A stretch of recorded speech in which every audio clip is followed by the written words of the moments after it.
Hola, ¿cómo estás? Yo soy Darío Fernández, integrante de un grupo de oración Unidos al Señor de la Renovación Carismática, Parroquia Catedral. En este video quiero conversarte un poco sobre lo que es el aborto y lo que dicen las leyes y cómo los cambios que va experimentando la mujer después de que se practica un aborto. Vamos a comenzar hablando primeramente, conversando un poquito de lo que es un aborto. Dice la definición, por ejemplo, que es la finalización prematura del embarazo hecha antes de que el feto pueda sobrevivir fuera del útero. Y existen estos tipos de abortos. Está el aborto espontáneo, el cual no es provocado. Este se puede dar, por ejemplo, cuando la mujer sufre algún tipo de trauma como un accidente. Está también el aborto inducido, el cual es el que más por ahí conocemos, en el cual la mujer puede decidir por voluntad propia si quiere abortar el bebé, el feto o no. Porque puede decir, por ejemplo, que ha sido violada o que simplemente no le interesa que el bebé nazca. Y está el aborto indirecto, en el cual hay una intervención médica para poder salvar la vida de la madre. ¿Sabías, por ejemplo, que en la Constitución argentina habla sobre el tema del aborto? Mirá lo que dice la ley 23.054 en el capítulo 2, artículo 4. En esta se incluye el derecho a la vida. Toda persona tiene derecho a que se respete su vida propia. Este derecho está protegido por ley y en general a partir del momento de la concepción. Es decir, que se considera que hay vida propia en el feto a partir del momento en que ha sido concebido. Desde el momento cero de la concepción se cuenta como vida propia. Nadie puede ser privado de la vida arbitrariamente. En la reforma constitucional del año 1994 se incorporó con rango constitucional diversos tratados, convenciones y pactos internacionales sancionados por el Congreso Nacional, tal como la Convención Americana sobre Derechos Humanos o conocido Pacto de San José de Costa Rica, que es la ley 23.054 de la que mencionaba hace un momento, y la Convención sobre Derechos del Niño, que es la ley número 23.849. Esta posee rango constitucional estando por encima de la ley. Protegen el derecho a la vida desde la concepción y no puede aprobarse ninguna ley que legitimice el aborto. En marzo de 2012, la Suprema Corte de Justicia precisó que el aborto es no punible, es decir, que no es delito en caso de violaciones sobre cualquier mujer y, sobre todo, no es necesario recurrir a la justicia para ser realizado, y mandó a las provincias a elaborar un protocolo de interrupción legal del embarazo. ¿Qué significa esto? Que, por ejemplo, cuando una mujer en cualquier edad es violada, puede, si desea abortar a ese bebé, puede recurrir a cualquier nosocomio, hospital, sanatorio y decir que quiere abortar porque fue violada. Para esto no hace falta el permiso de un juez, de ningún juez. El aborto inducido está tipificado como delito en los artículos 85, 86, 87 y 88 del Código Penal, que establece distintas penas a quienes participen de manera voluntaria o involuntaria.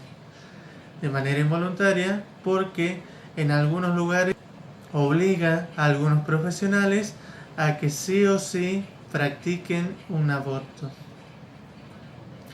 Se exceptúa del delito del aborto como delito cuando se preserva la salud de la mujer, como decía hace un rato, o cuando hay un abuso contra una mujer idiota o demente. Es decir, que el aborto es válido cuando la mujer sufre algún tipo de trastorno mental. En lo que es, hablando ahora, en lo que también la Iglesia Católica, en el Catecismo dice que no matarás el embrión mediante el aborto, no darás muerte al recién nacido. En el apartado número 2272 del Catecismo de la Iglesia Católica se señala: la cooperación formal a un aborto constituye una falta grave. La Iglesia sanciona con una pena canónica de excomunión este delito contra la vida humana. Quien procura el aborto, si éste se produce, incurre en excomunión. Con esto, la Iglesia no pretende restringir el ámbito de la misericordia.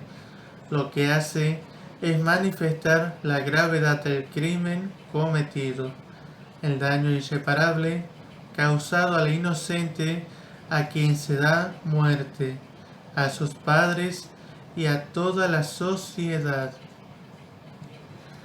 Ahora voy a compartirles también lo que es el proceso por el cual va pasando una mujer después de poder practicarse el aborto. Voy a hablar lo que son un poco, por ejemplo, los factores y enfermedades de la salud mental en etapa post-aborto.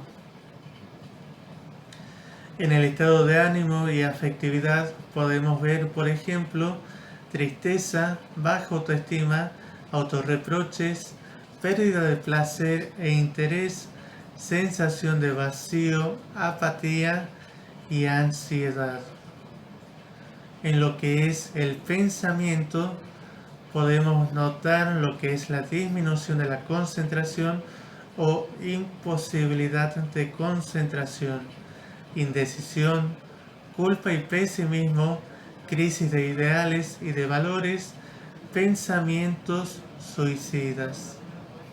En lo que son las manifestaciones somáticas o alteraciones de algunas funciones, podemos ver el insomnio o hipersomnia, que es cuando la persona, en este caso la mujer, o duerme poco porque le cuesta dormir o duerme de más.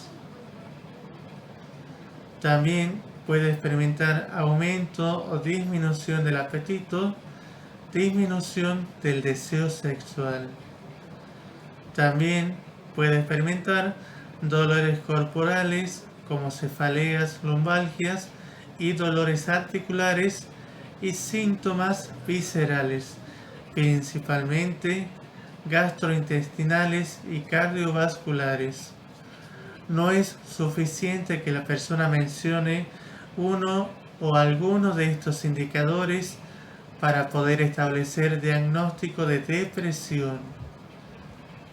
Una persona que siente tristeza y dificultades para concentrarse no necesariamente tiene depresión, sino que, por ejemplo, puede estar atravesando un proceso de duelo normal.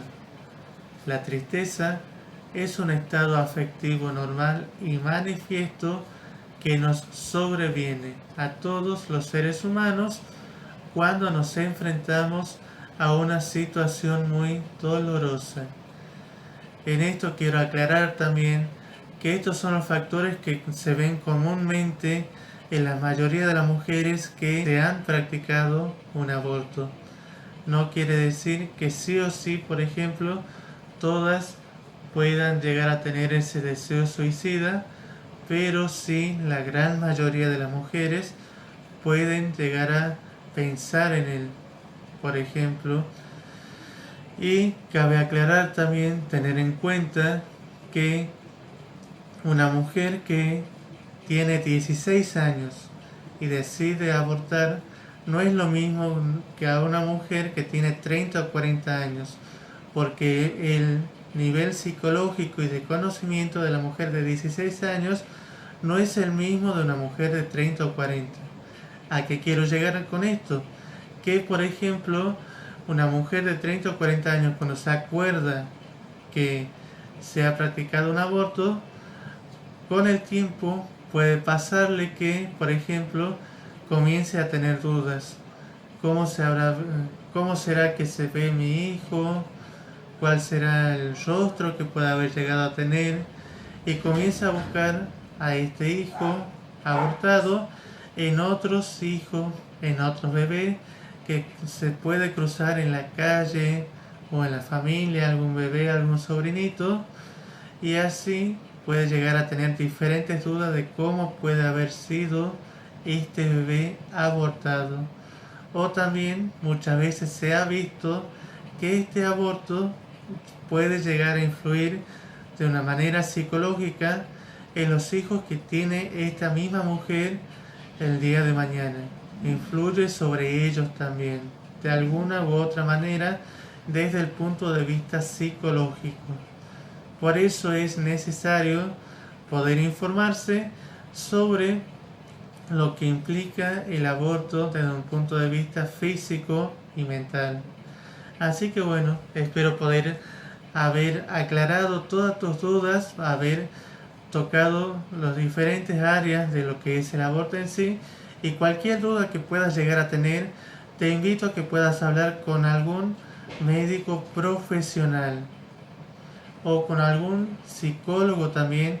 Te invito a que puedas hablar sobre todo lo que es el aborto a nivel emocional y mental.